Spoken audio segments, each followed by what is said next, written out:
8 од 10 деца во Македонија на возраст од 2 до 4 години се тепани или психички казнувани од своите родители, кои се изјасниле дека примениле насилни методи за дисциплинирање. Вакви фрапантни бројки откри истражувањето на УНИЦЕФ во земјава, според кое за 79% од родителите ќотекот е излезен од рајот. Уште позагрижувачки е тоа што 44% од испитаниците се изјасниле дека физичкото казнување е ефикасен начин за коригирање на однесувањето на детето, а 37% го мислат тоа за психичкото казнување. Насилните методи на дисциплинирање на децата во домот се социјално прифатени и често на нив се гледа како на неопходен дел во воспитувањето деца, иако овие методи сериозно го загрозуваат нивниот развој и ги кршат нивните основни права. Со оглед на тоа што мнозинството од родителите или 79% изјавиле дека примениле најмалку еден насилен метод, психичко злоставување, лесно или тешко физичко казнување, може да се каже дека родителите и старателите од сите социјални, образовни и културни категории посегнуваат по насилни методи на дисциплинирање на децата. Поголема веројатност да бидат физички казнувани имаат оние деца чии родители исто така искусиле физичко казнување како деца. Вели Бенџамин Перкс, представник на УНИЦЕФ во земјава. Истражувањето покажува и дека 1/4 од наставниците имаат ниска свест за психичко злоставување и лесни форми на физичко насилство врз децата.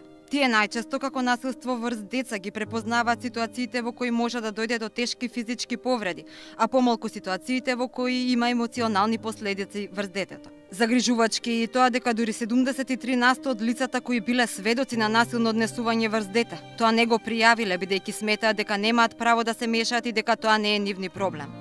Дека насилството врз децата зема се поголем замав потврдуваат и од првата детска амбасада Меѓаши. Оттаму алармираат и дека расте и психолошкото насилство врз децата.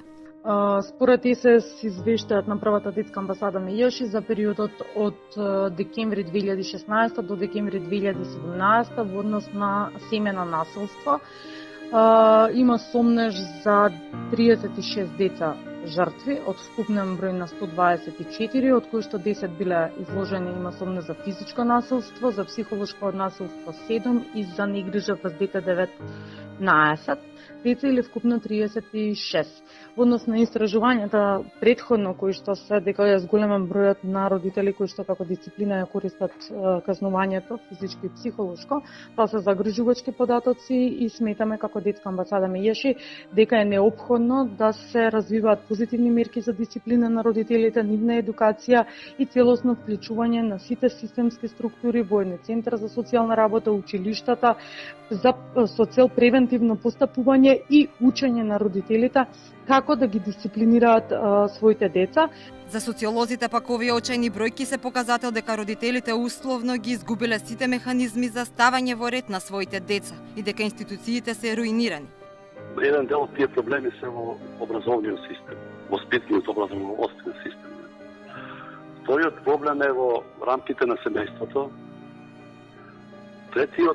Третата дел од таа причина е поврзана со проблемите на кои се соочуваат голем дел од населението во Македонија, економскиот проблем, каде што добар дел од родителите немаат ни толку време да посветат на своите деца.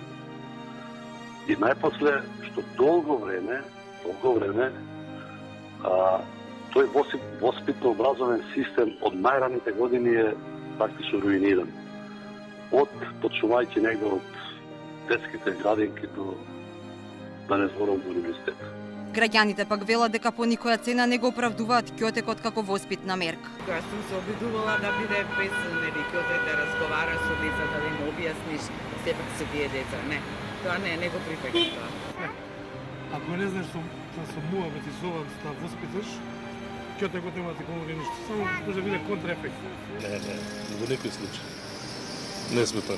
Од УНИЦЕФ предупредуваат дека има поголема веројатност да се повтори матрицата на насилно дисциплинирање од генерација на генерација. Препораките се дека родителите треба да научат да применуваат позитивно родителство, а тоа подразбира поставување граници во однесувањето на детето, но истовремено давање поттик и градење самодоверба.